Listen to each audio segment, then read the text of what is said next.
Bom dia, paz do Senhor, como vocês estão, como tem passado? Hoje foi o dia que o Senhor fez, vamos nos alegrar nele. Hoje nós vamos continuar o livro de Esté. Esté tá acabando. Vamos lá, vamos começar? Bom dia!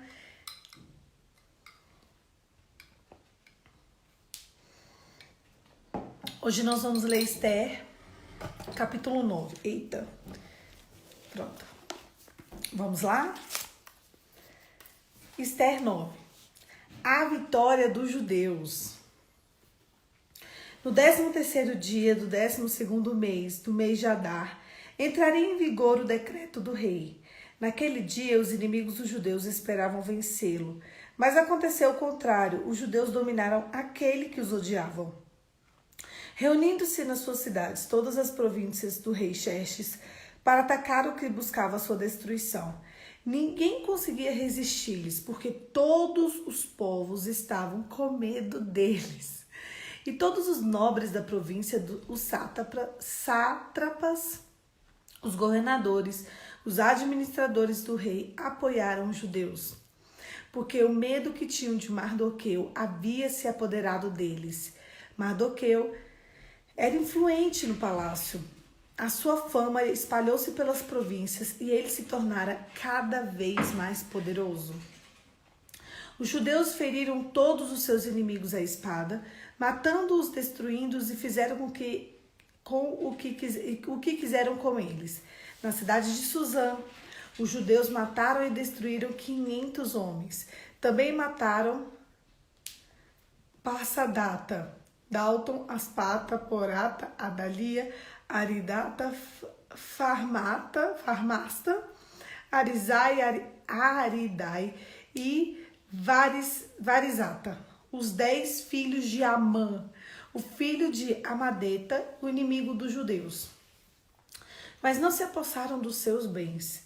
Naquele mesmo dia, total de mortos da cidade de Suzã foi relatado ao rei, que disse a rainha Esté: os judeus mataram e destruíram 500 homens, 10 filhos de Amã, na cidade de Suzã.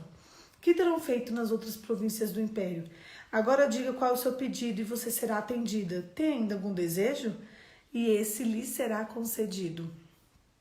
Respondeu Esté: se for do agrado do rei, que os judeus de Suzã tenham autorização para executar também amanhã o decreto de hoje, para que os corpos dos 10 filhos de Amã sejam pendurados na forca.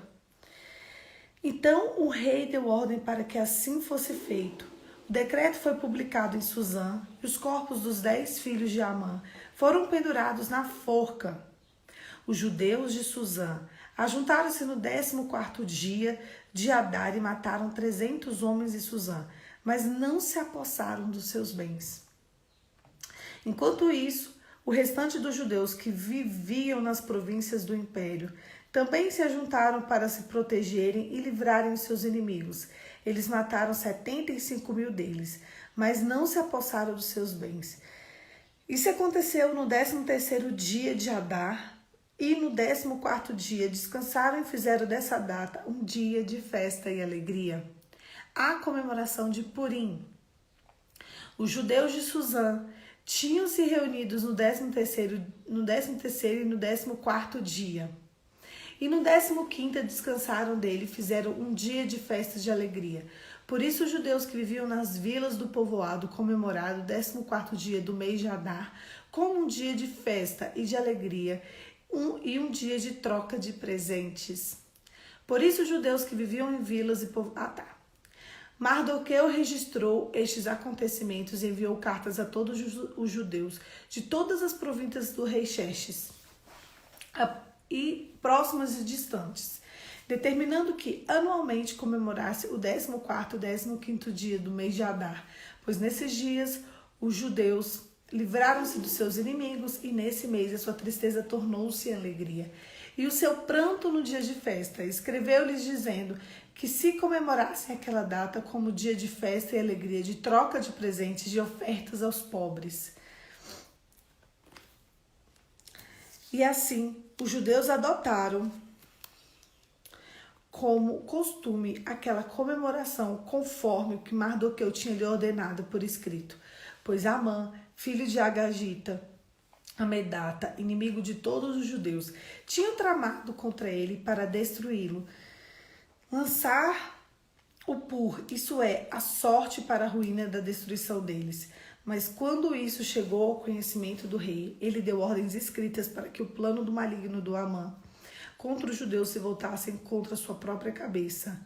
Por isso, aqueles que foram chamados Purim, da palavra pur, considerando que tudo o que estava escrito na carta e que tinham visto o que tinha acontecido, os judeus decidiram estabelecer o costume de que eles e os seus descendentes e todos os que se tornassem judeus não deixariam de comemorar anualmente esses 2 dias, na forma prescrita e na data certa. Esses dias seriam lembrados, comemorados em cada família, e cada geração e cada província de cada cidade jamais deveriam deixar de ser comemorados. Pelos judeus e pelos seus descendentes, jamais deveriam esquecer-se de tais dias. Então a rainha Esther, filha de Abiail, e o judeu Mardoqueu escreveram com toda a autoridade uma segunda carta para confirmar a primeira carta de Purim. Mardoqueu enviou cartas a todos os judeus de 127 províncias do Império de Xerxes, desejando paz e segurança e confirmando os dias de Purim deveriam ser comemorados nas datas determinadas, conforme o judeu Mardoqueu e a rainha Esther tinham decretado e estabelecido para si mesmo e para todos os judeus e para os seus descendentes. Acrescentou observações sobre os tempos de jejum e lamentação. O decreto de Esther confirmou as regras de Purim e isso foi escrito nos registros. Aqui nesse texto a gente conta...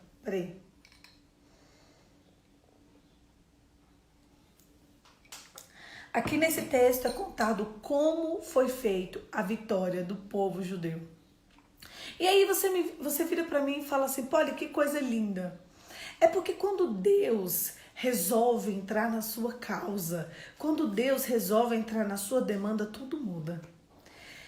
Às vezes a gente fica pensando, meu Deus, por que tanto sofrimento? Por que a gente passa por tantos desafios? Eu quero te lembrar que no mundo jaz o maligno e que aqui a gente vai ter aflição. De uma forma ou de outra, a gente vai ter aflição. Não existe a menor possibilidade de ir para o céu sem um desafio enorme. Os judeus aqui nessa hora, eles estavam vivendo uma demanda contra a própria vida deles. É muito sério isso. É muito pesado. Vocês imaginam o que eles estavam passando aqui? Meu Deus do céu, vai ser tentado contra a sua própria vida, você vai morrer. Não, de repente, sabe, de repente de Deus acontece e eles conseguem lutar.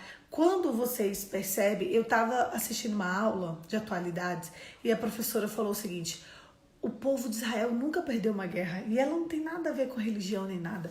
Ela falou assim, é impressionante que depois da Segunda Guerra Mundial, os judeus nunca perderam uma guerra.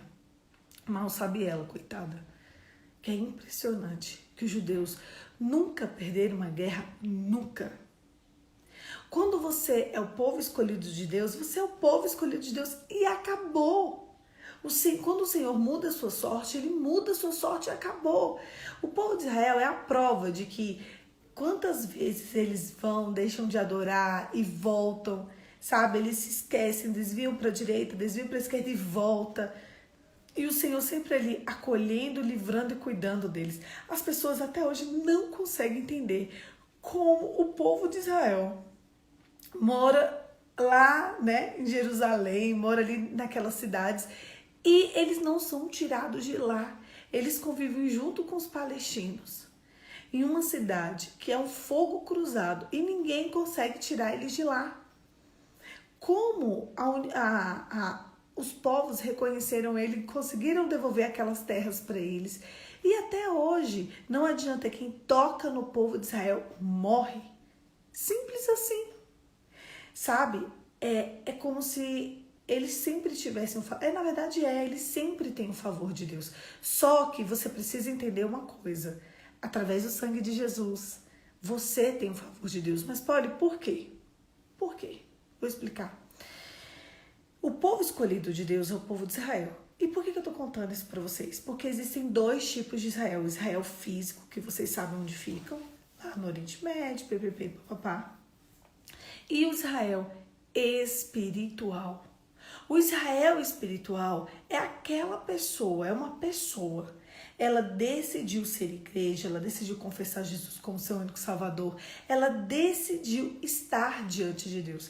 Você sabe por que o Israel físico não é tocado? Para que você, que seja Israel espiritual, entenda que se você for Israel espiritual, ninguém te toca. O maligno não tem poder contra a sua vida. O problema é que a gente se exime disso. A gente acha que, ai meu Deus do céu, não é para mim. É sim. Presta atenção. Ser Israel espiritual depende de Cristo. Eu quero saber se você é Israel espiritual, porque se você for Israel espiritual, o inimigo não te toca. Não te toca. Aí você vira para mim e fala assim, eu quero ser Israel espiritual, Poliana. Mas para ser Israel espiritual, precisa de cumprir alguns pré-requisitos. Israel é o povo que pertence a Deus. Simples assim. Tá, tudo bem. Mas para ser Israel espiritual, você precisa de algumas coisas. Uma delas é santidade. Ai, Poliana, lá vem você com essa santidade. É verdade. Você precisa de obediência. Você precisa de fé. Você precisa acreditar além de. Você precisa olhar para as suas circunstâncias e falar, a minha realidade não está combinando com a promessa, mas tudo bem. Eu sou Israel espiritual. Porque o Israel espiritual, ele se depara com as circunstâncias do dia a dia e ele fala, são só circunstâncias.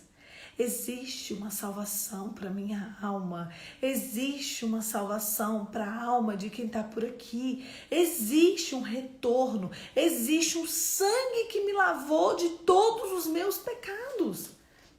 O nome desse sangue é sangue de Jesus. Ainda que a gente está lendo o Antigo Testamento, e no Antigo Testamento Jesus não tinha vindo. Então Deus era conhecido como Deus da guerra. Vocês veem que a gente leu em alguns capítulos que outras pessoas que nem judeus eram, se converteram por causa do que Deus estava fazendo com o povo judeu depois que eles livraram o povo das mãos de Amã. Sabe, para vocês verem aqui quando foi autorizado o inimigo tocar no povo de Israel, a quantidade de inimigo que tinha. Não, porque foi autorizado que eles tocassem. E olha, eles foram mesmo. O inimigo, para ele tocar na sua vida, ele só precisa de uma autorização. Ai, Poliana, espero que não tenha essas autorizações. Vai ter. Deus, ele autoriza, sabia? Ele autoriza. Por quê, Poliana? Porque no mundo, o príncipe desse século é o maligno. E ele tem, às vezes, um pouquinho de autorização para tocar na nossa vida. Mas ele não pode tocar quando você está em santidade com o Senhor. Ele até toca, mas ele não mata. E o inimigo, ele fica na nossa vida por um tempo, se você não se render a ele. Sabe, é como se você tivesse uma batalha, em um fronte de batalha. E ali naquele fronte de batalha, o inimigo tem autorização para guerrear contra você, mas você tem os anjos do Senhor ao seu favor. Você tem o Espírito Santo de Deus te conduzindo. É como essa guerra aqui que aconteceu. Ele teve autorização para tocar no povo de Israel. O inimigo tocou, mas eles morreram. Eles perderam. Sabe, eu acho esse inimigo muito bobo, porque de repente é dado autorização para o povo lutar. Eles tinham que ter a consciência de que, meu Deus, vocês vão morrer. E eles morreram, eles só morreram. Eles morreram o tempo inteiro. E você sabe o que aconteceu aqui? O povo de Israel ganhou. E quando terminou essa batalha aqui, se transformou numa festa, a festa de Purim, que é comemorada até hoje. Essa festa ela é comemorada a vitória do povo de Israel. O nome dessa festa é isso. A vitória do povo de Israel, a festa de Purim. É uma festa que é comemorada até o dia de hoje. para que o povo se lembre que existe um Deus que muda a sorte, um Deus que muda a história. Eu quero que você sempre se coloque no lugar aonde vai ter resposta. Onde vai ter... Eu tô vendo a minha realidade. Ah, meu Deus do céu, a minha realidade é horrível, Poliana. A minha realidade é péssima. Mas eu quero saber qual é a tua promessa. A gente vive circunstâncias geracionais, sabia? Às vezes você nem plantou, às vezes você fala assim pra mim, Poli, eu nem sei onde eu tô errando. Eu nem sei por que a minha vida tá assim. Meu Deus, o que eu fiz de errado para Deus, para essa vida tá uma meleca? Deixa eu te falar, talvez nem seja você. Talvez o pecado dos teus pais, o pecado dos teus avós, dos teus bisavós, talvez tudo isso entrou na sua geração. E olha, ontem eu estava até falando com Deus, será que pode? Será que acaso há a possibilidade de uma pessoa que tem uma raiz podre, suja, impura, em que a sua descendência toda serviu ao inimigo? Será que ela pode se purificar? Acaso Deus pode fazer? E o Espírito Santo, de uma forma muito linda e limpa, ele me disse, através do sangue de Jesus, através do reconhecimento do pecado. Nada nesse mundo combate a obediência. Eu quero saber se você vai ser firme até o fim. Olha, eu conheço pessoas que estavam tão firmes e que desistiram. Eu conheço pessoas que elas estavam tão empolgadas e elas pararam. Eu não quero sua empolgação.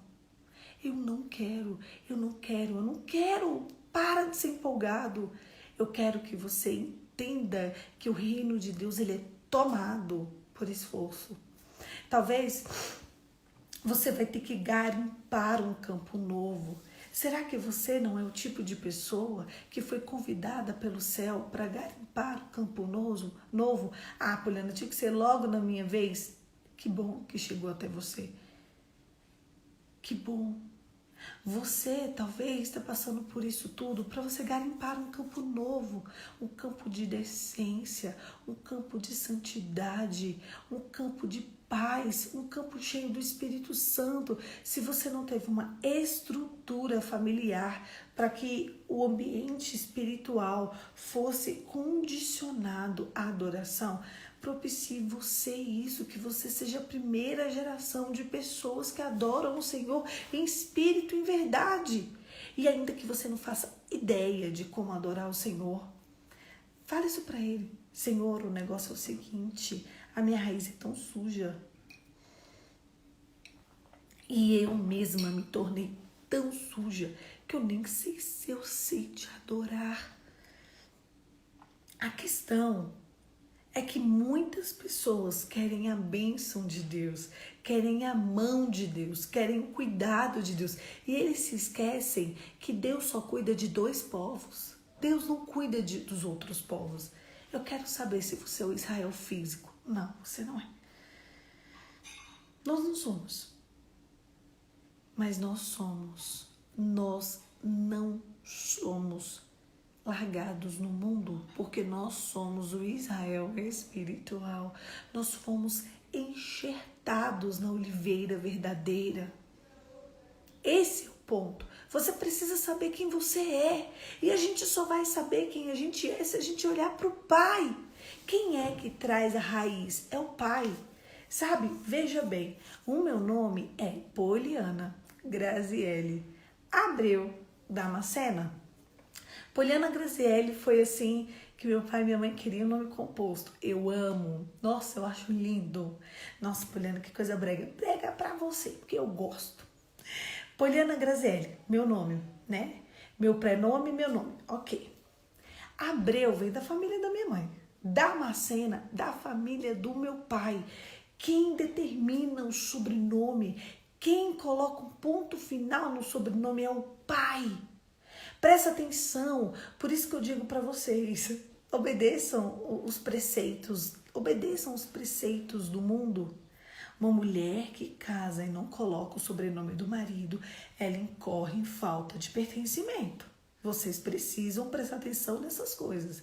Existem as mais variadas desculpas para não colocar o sobrenome do marido. Tá errado.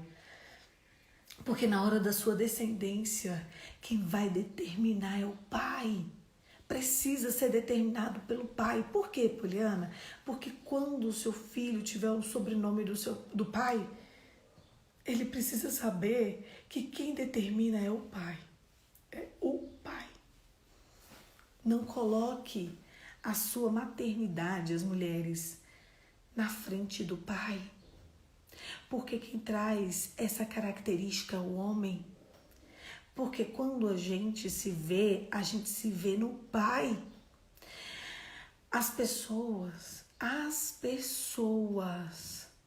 elas estão se distanciando do pai, porque as pessoas estão se distanciando do próprio Deus. A figura do homem, olha só que coisa pesada. Anota essa daí, gente, isso é pesado. Você sabe por que esses homens estão tão destrambelhados? Eu tô falando sério. Porque o homem na terra representa a figura do pai. Ele representa a figura de Deus. Provedor, protetor, cuidador, tá? Nós precisamos nos atentar a estes detalhes. Aí o homem começa a ser ausente, o homem começa a destrambelhar, ele começa a ser tantas coisas que a gente nem entende. É porque há um problema na raiz, há um problema com o pai. Quando Deus vai fazer Adão, ele imprime nele o próprio DNA de Deus. Existe uma assinatura no DNA de Adão e essa assinatura é de Deus. Se você olhar, né, eu já falei isso com vocês, o que tem dentro do nosso DNA é o nome Deus. É o Senhor que está ali. Então, quando há esse distanciamento do homem e Deus, a casa fica sem estrutura, a casa fica uma casa disfuncional. Poliana, e agora? E agora que a gente precisa conquistar isso em santidade, tá? Israel espiritual não é tocado pelo maligno, ele não é derrotado pelo maligno. Porque vocês olham aqui que Israel físico teve autorização para ser tocado. A palavra deixa claro que muitas vezes você vai receber autorização de Deus, o maligno vai receber autorização de Deus para tocar em você. Poliana, meu Deus, mas todas as vezes que o maligno tiver autorização para tocar em você, você vai ter as armas certas para lutar contra ele. A questão é que a gente não pode viver pelas circunstâncias, a gente não pode viver pelo que a gente vê, porque se a gente vive pelo que a gente vê, a gente se torna um idólatra da nossa dor. Cuidado com isso, prestem atenção nisso. Se você viver refém do que você está passando, você é um idólatra. Dentro de você, dentro da sua casa, nas tuas mãos, já estão todas as armas que o Senhor te deu para lutar. Para de desistir. No meio da batalha, um guerreiro não desiste. No meio da batalha, um guerreiro não para. No meio da batalha, um guerreiro simplesmente vai e ataca seu inimigo. Se você tivesse fisicamente uma guerra, você ia desistir? Você ia parar? Você ia dizer, ai, passou tanto tempo, então Deus não fez. Deus vai fazer na hora certa, no tempo certo, exatamente.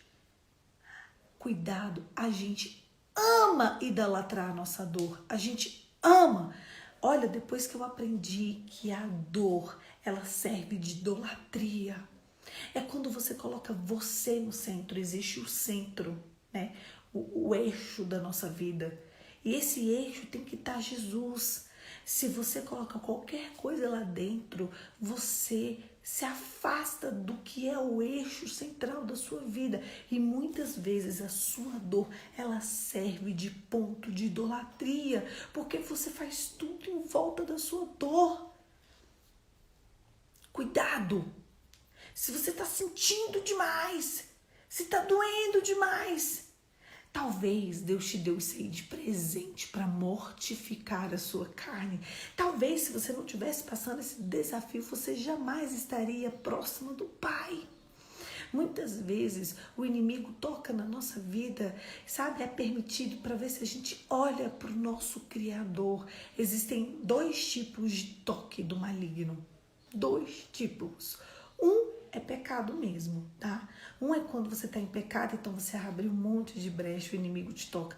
E a segunda é quando Deus te entrega isso daí de presente, um presente mesmo, presente grego, para mortificar a tua carne e te levar para a vida eterna.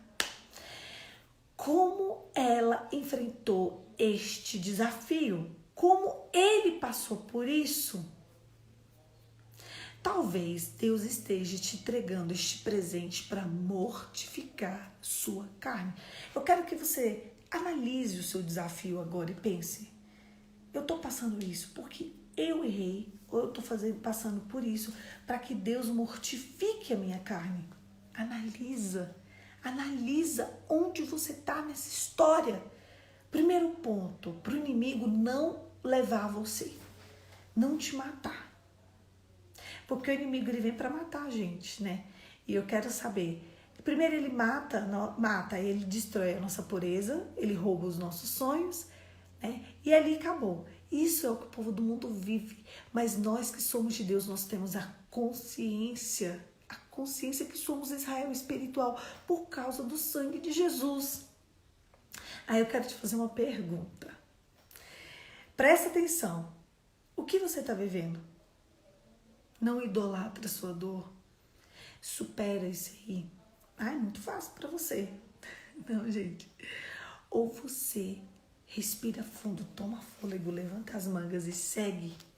Ou o inimigo vai levar isso aí para sua lápide. Eu não aceito. Eu não aceito que no dia do meu enterro aqui coloque: nossa, ela tinha tantos sonhos. Não, não quero. Eu quero que as pessoas falem: o Senhor cumpriu cada um das promessas que Ele fez na vida dela. Eu quero que quando as pessoas me veem, elas vejam a glória de Deus, sabe?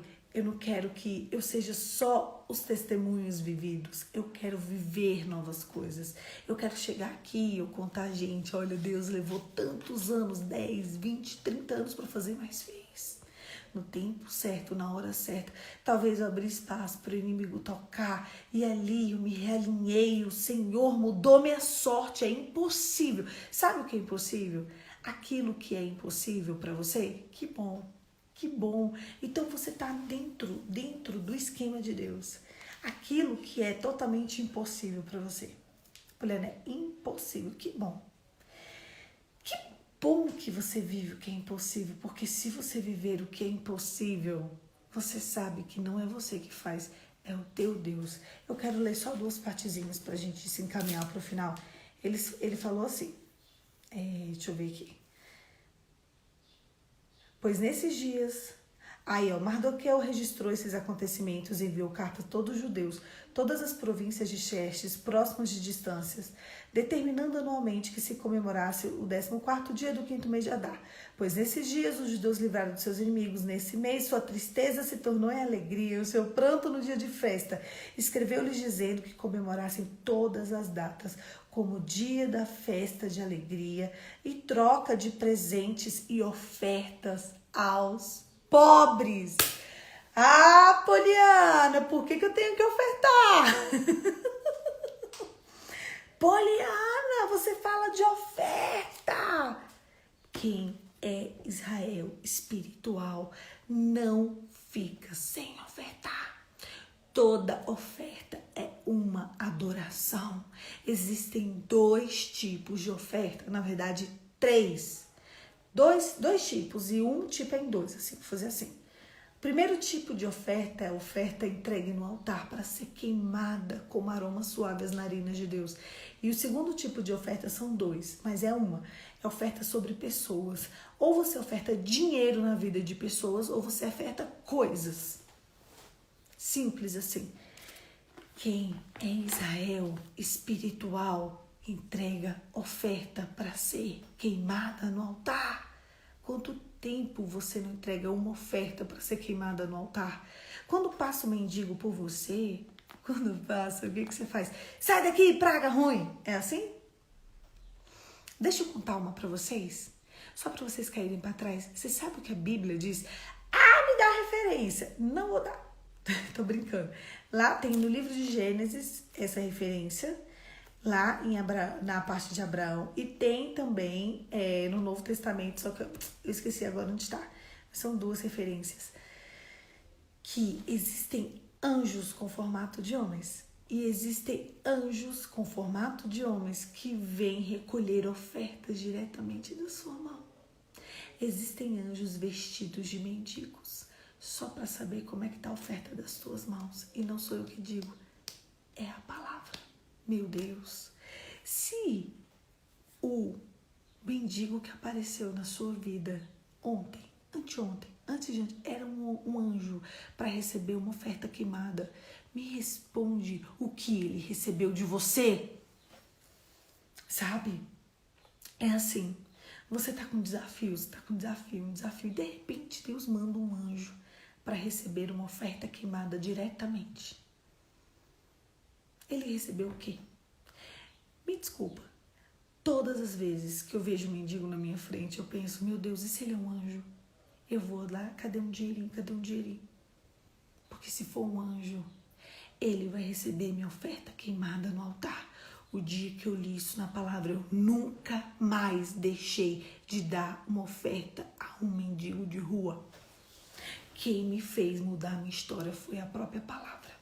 Uma pessoa que lê Bíblia tem que olhar para quem está na rua com um olhar de misericórdia. Porque existem duas formas de ter oferta queimada na frente de um mendigo. Ou se ele for um anjo, ele receber. Ou nessa parte aqui de ofertar aos pobres. E aí também é recebido como oferta queimada. As pessoas falam, nossa, que menina maluca. Como que ela dá dinheiro para mendigo de rua? Que nojo, que horror.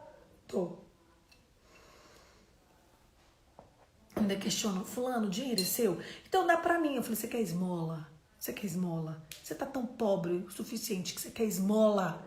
As pessoas ficam caladinhas depois dessa. Nossa, você é tão pobre que você precisa de esmola? Eu te dou uma esmola. É isso que você quer? Falo mesmo. Eu já cansei de falar isso. Já cansei. Por quê? Porque eu penso na verdade do reino, eu não tô nem aí pro que acontece aqui. Eu não tô ligando se eu tô dizendo que eu sou de Deus. Eu preciso percorrer as coisas do reino. Caramba, se Deus colocou talvez aquela pessoa na minha frente é para testar o meu coração, a minha generosidade. É para saber se eu sou... Ixi, tá sem som?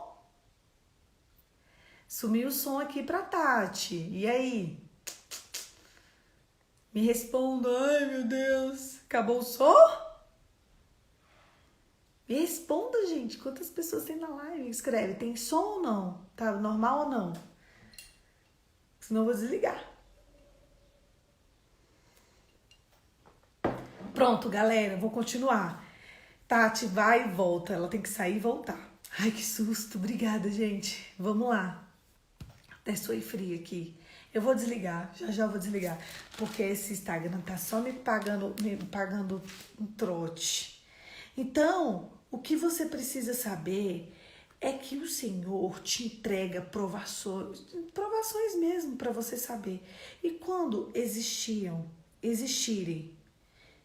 eu quero ler um negócio aqui para vocês. E quando existirem E quando existirem situações assim, entrega. Talvez o Senhor esteja querendo que você entregue o teu coração. Eu fico impressionada com esse povo que se diz povo de Deus e não dá uma oferta. Que olha pro pobre e fala, vai trabalhar. O dinheiro que ele precisa está no seu bolso, amado. Deus está testando o teu coração. Eu quero que vocês olhem para esse povo no semáforo com um olhar de amor. Eu quero que o dinheirinho que está na sua bolsa vá para o bolso deles. Separa umas notinhas, custa nada. Porque ali naquelas notas o Senhor pode testar a sua generosidade. Poliana, você não está entendendo? Eu não tenho dinheiro nem para mim. Então, vai chegar uma hora que você vai ter. Vai chegar uma hora que você vai ter. Quantos chinelos eu já entreguei no meio da rua? Esses dias, tinha um menino, presta atenção, a gente estava indo buscar as crianças, estava minha irmã dirigindo e eu do outro lado, eu estava de chinelo. Aí, na minha academia, tem que dar o nome, esperar 30 minutos para uma aula. Ai, que agonia. Mas enfim, aí a gente ia deixar as crianças, eu ia pegar as crianças na escola, ia lá dar o nosso nome, ia voltar em casa, se arrumar para poder ir para academia. Olha a ginástica, mas tudo bem. Aí a minha irmã a gente tava numa parte que tinha um semáforo e tava parado. Um mendigo de rua, ele saiu correndo e bateu no vidro. Eu estava no meu carro, bateu assim no vidro do meu carro do lado da minha irmã assustou e olhou. Quando ela olhou, ele tinha deixado cair um papel embaixo da roda do meu carro. E quando a Isabela olhou, ele estava descalço. O chinelo dele estava todo arrebentado. Aí ele andou sem a Isabela. Meu Deus, o chinelo dele tá todo arrebentado. Coitada. Aí eu falei pra Isabela, uai, eu tô com meu chinelo aqui. E ele, na verdade, ele tava tentando arrumar um chinelo muito ruim, muito velho. Aí eu falei, uai, eu tô com um chinelo aqui. E detalhe, minha mãe saiu comprando a chinela aí pro povo. Ela tinha comprado a chinela aquela semana pra mim. Era assim, novinho em folha. Sabe aquele negócio que eu tinha acabado de começar a usar? Era a segunda, terceira vez que eu colocava no pé. Aí eu falei, peraí, dá o meu. E era azul. Olha só, minha mãe ainda comprou azul. Aí eu peguei, a gente abriu o vidro e ela falou assim, moço, você quer uma chinela? Ele, quero! Você vai me dar uma chinela? Ela falou assim, vou, moço, fica com essa chinela pra você. Aí entreguei essa chinela, fomos buscar os meninos e fui a pé, descalço, tá meu nome lá na academia. E aí eu quero te falar uma coisa, e se aquele menino não era um menino? E se aquele menino era um anjo? Por que os pés dele pularam nos nossos olhos? Ele ficava só passando. Por que a gente se atentou para o pé dele? Por que a gente entregou uma chinela para ele? Por que a gente nem pensou? A chinela nova, gente. Você fala, era uma chinela, mas gente, era uma chinela nova. Não era nem uma chinela usada. Eu usei, era a segunda vez que eu colocava no pé. Era uma chinela que eu ganhei de presente da minha mãe. Sabe? Aí você pega, você olha assim e você fala, é Deus. É o Senhor quem faz isso com o povo dele. Se o povo de Deus for o povo mais generoso dessa terra, a metade das coisas que a gente vive, a gente não ia viver. Ninguém ia viver. Você sabe por que existem pessoas que vivem grandes testemunhos e existem pessoas que não vivem testemunho nenhum, que só vivem derrota? É porque elas nunca olham para o outro. A Bíblia diz em Provérbios 30:15, eu amo esse Provérbios. Existe uma sanguessuga e ela tem 2 filhas. O nome de uma é Dá e o nome da outra é Dá também. E os olhos delas nunca se cansam. Você não é pobre o suficiente que você não pode ofertar na vida de alguém. Você não é demandado o suficiente que não sobre. Você sabe por que não sobra? Porque você serve ao rei Mamon. Meu Deus, Você sabe por que não sobra? Porque o seu coração é fechado em doar. Você sabe por que você é cheio de dor? Porque você só pensa em você. Você idolatra tanto você, tantas suas circunstâncias, você idolatra tanto a sua falta de dinheiro, que você acha que todo mundo tem que entregar para você, sendo que a vida é sobre dar, a vida é sobre oferecer, a vida é sobre querer entregar para o outro aquilo que você tem. O que você tem que estar à disposição do reino. Existem pré-requisitos para você ser Israel espiritual. Confessar Jesus como o único e suficiente Salvador é só o primeiro. Talvez você esteja encralacado com a sua dor porque você não sabe olhar para o outro com um olhar de misericórdia. Você sabe o que acontece? Quando você não consegue olhar para o outro com um olhar de misericórdia, você não consegue olhar para quem te feriu com um olhar de misericórdia. E quando a gente não olha para quem nos feriu com um olhar de misericórdia, a gente não alcança graça diante de Deus. Porque a Bíblia diz assim, Senhor, perdoa as minhas ofensas, assim como eu perdoo a quem tem me ofendido, e não me deixa cair em tentação. E me livra de todo mal, porque teu reino, o poder e a glória para sempre. Amém. Senhor, Senhor, me perdoe, porque eu vou perdoar quem me ofendeu. Isso é Jesus nos ensinando a orar. A oração do Pai Nosso não pode ser uma oração distante da sua vida, é a oração mais profunda que o ser humano pode fazer. Ele fala, Pai meu, mas que está no céu, eu santifico o teu nome. Olha a santidade aparecendo aí. Olha a santificação da nossa vida através do Pai. Que seja feita a tua vontade, Senhor. Vem cá, se você pede para Deus fazer a vontade dele, você tá do jeito que você tá e você tá reclamando, é porque Deus está fazendo a vontade dele na sua vida. Venha a nós o teu reino, santifica-me na verdade, Senhor. Gente, a gente precisa entender quem é Deus dentro de você. Como você já tem todas as armas. Você sabe por que talvez você não consegue ver saída? Porque te falta santidade. Porque o dia que você tiver santidade, você vai saber o que fazer. Porque sem santidade é impossível agradar a Deus, mas com santidade você vive pela fé. Com santidade você alcança misericórdia. Olha, tem roupa estocada no guarda-roupa que não dá nem para você usar mais. E tem pessoa pelada no meio da rua, precisando de uma roupa. Não, vai ter que estar no seu guarda-roupa, que você não vai dar para nada para ninguém. Meu Deus do céu. Meu Deus. Tem casa que parece mais terreiro de macumba do que casa. Você sabia que uma casa toda emutuada, toda cheia de coisas, com excesso de coisas, uma casa que tem excesso de coisas, ela retoma um terreiro de macumba?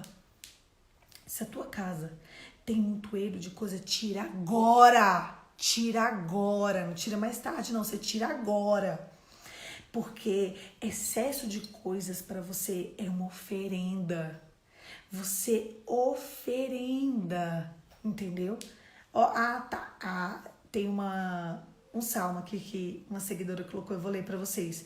O ímpio toma emprestado e não paga, mas o justo se compadece e dá.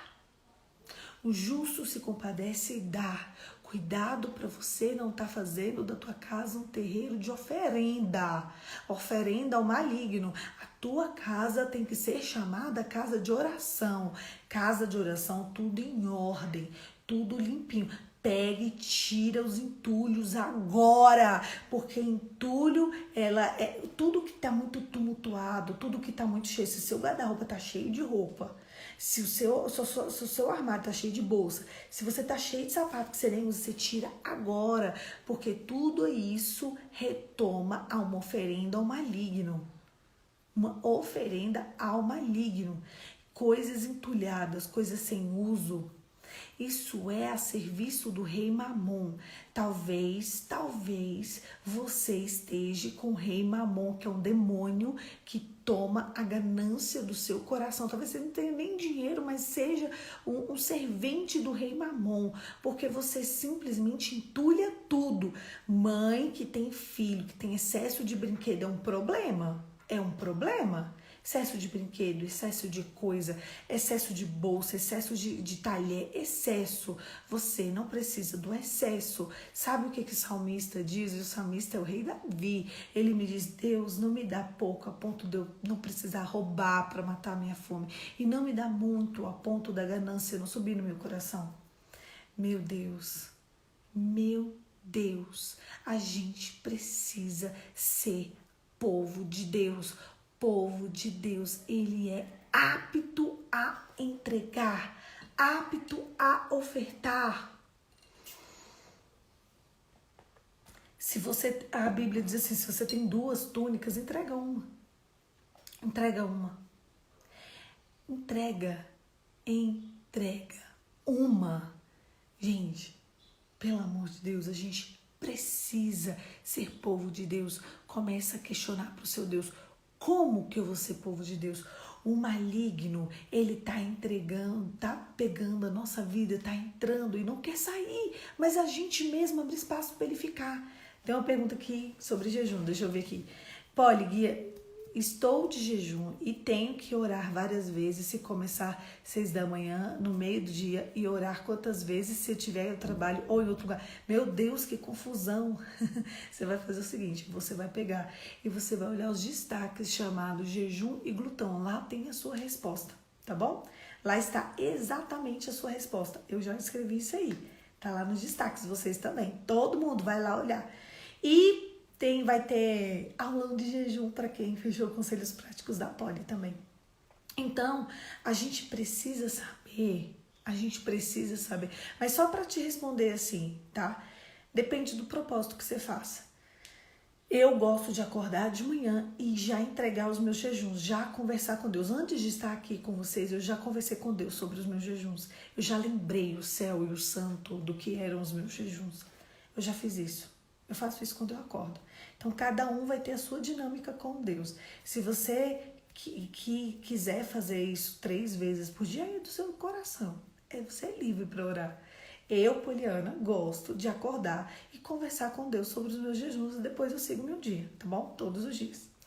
Então, mas tem essa resposta mais certinha lá, dá uma olhada. Então, eu quero saber se você é povo de Deus ou não. Eu quero saber se você realmente é Israel espiritual ou não. Porque se você for Israel espiritual, é só uma questão de tempo para o inimigo sair da sua vida. É só uns dias. É só uma questão de tempo. O diabo ele vai até aqui, daqui para frente ele não toca. O inimigo não mata e não derrota o povo de Deus. Feche os seus olhos e vamos orar. Pai, em nome de Jesus, nessa manhã eu te ofereço as nossas orações, o nosso coração. Receba como aroma suave as tuas narinas, que elas queimem no teu altar. Senhor, eu quero te pedir perdão por todas as vezes em que nós retemos aquilo que era teu, por todas as vezes em que o nosso coração se fechou ao outro.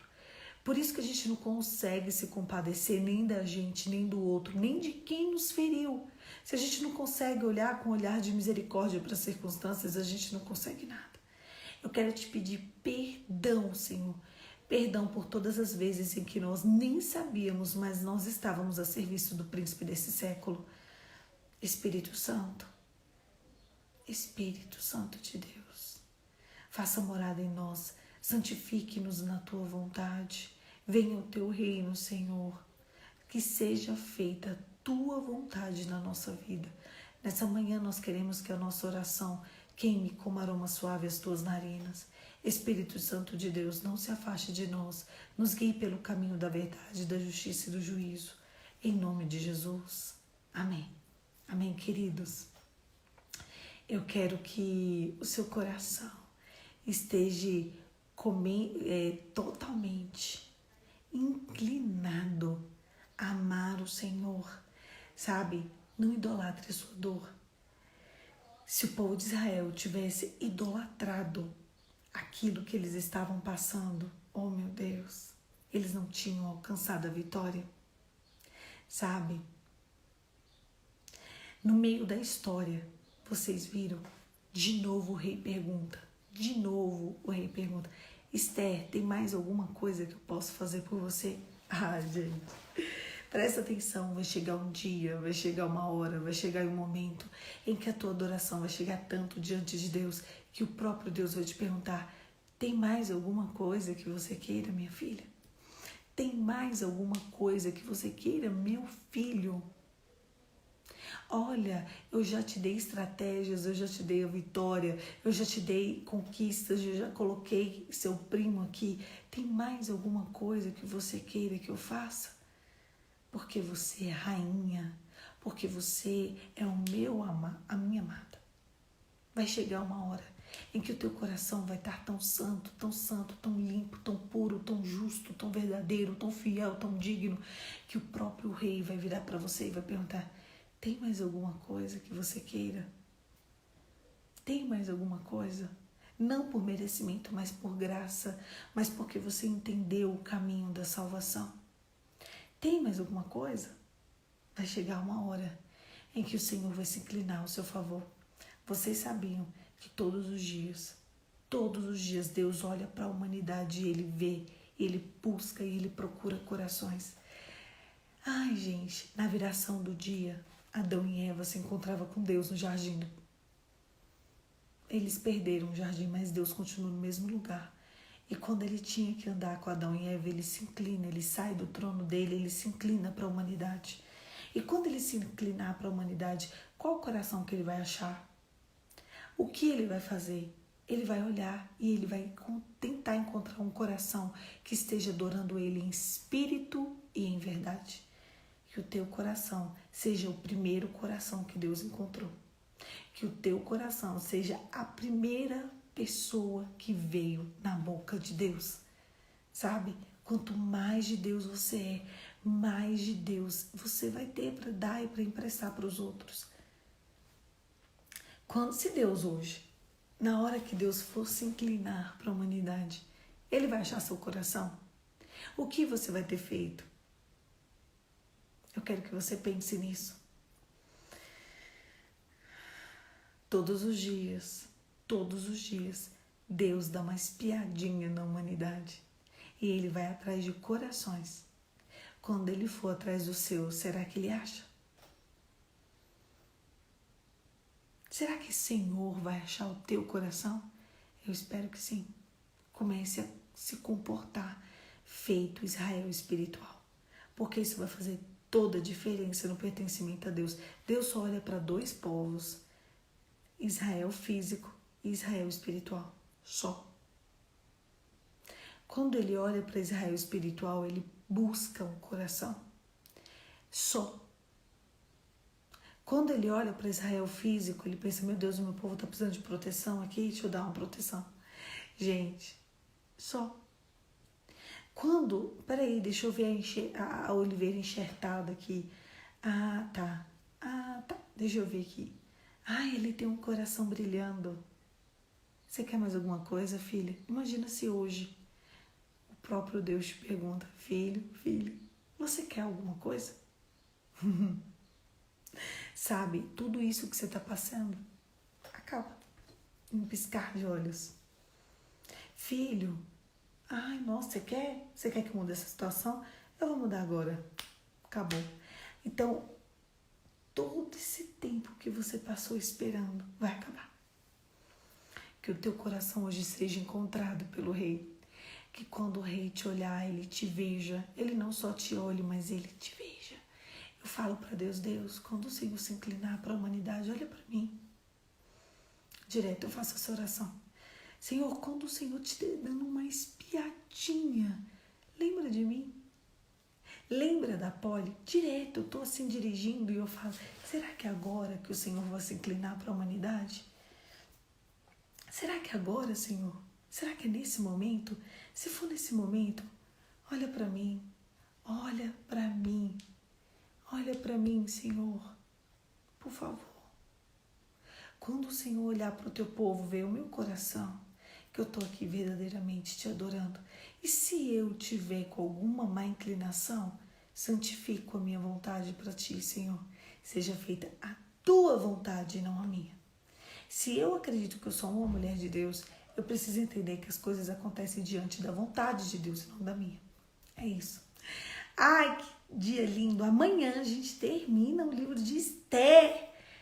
Amanhã ainda tem Esther, tem o capítulo 10. Ele é bem pequenininho, mas a gente vai estudar ele também. É isso. Santifica a tua vontade. Quando Deus se inclinar para o povo dele, Ele tem que ver o seu coração para mudar a tua sorte. Quando o Senhor olhar para o mundo, que Ele veja você, só você, que você brilhe como a luz da aurora. Sabe, que hoje seja um dia mais cheio do Espírito Santo do que amanhã. E amanhã seja mais cheio do Espírito Santo. Que não haja a tua vontade, mas a vontade do Senhor. Gente, cuida da tua casa. Sabe, eu não quero conversar com vocês da porta para fora. Da porta para fora, gente, é maravilhoso. Coloca a tua casa em ordem. Se Jesus for ceiar com você, como é que estão as tuas coisas? Como estão as tuas gavetas? Como estão os teus entulhos? Tira tudo que for superficial, gente. Tudo que for desnecessário, tira. E deixa a presença de Deus entrar. Deixa eu falar para vocês. Sejam bem-vindos a todos os novos. Eu tô vendo que tem gente nova aqui. Deus abençoe. Amanhã, 5h45, a gente tá aqui para poder conversar mais um pouquinho sobre Esté. Aí vai acabar. Porque eram só 10 dias, 10 capítulos. E aí, quando eu começo, parece que vai ser longo, né, gente? Mas não é. É tão rapidinho, passa rápido. E é muito impressionante, porque a gente já leu quase todo o Novo Testamento e vários livros do Antigo Testamento. É bom demais estar e começar o dia com o Senhor. Coloca um louvor, entrega seu coração e diga ao Senhor que quando Ele olhar para a humanidade, que Ele te ache o adorando em espírito e em verdade. Um beijo, fica com Deus e até amanhã. Amanhã, 5h45, eu tô esperando todo mundo pra gente continuar o livro de Esté. E olha só, espalhem a palavra, vai espalhando a palavra. Eu quero que todo mundo que te conhece vai ter que te conhecer de novo para saber quem você é, porque agora você não é mais você. Você é Israel espiritual. Um beijo.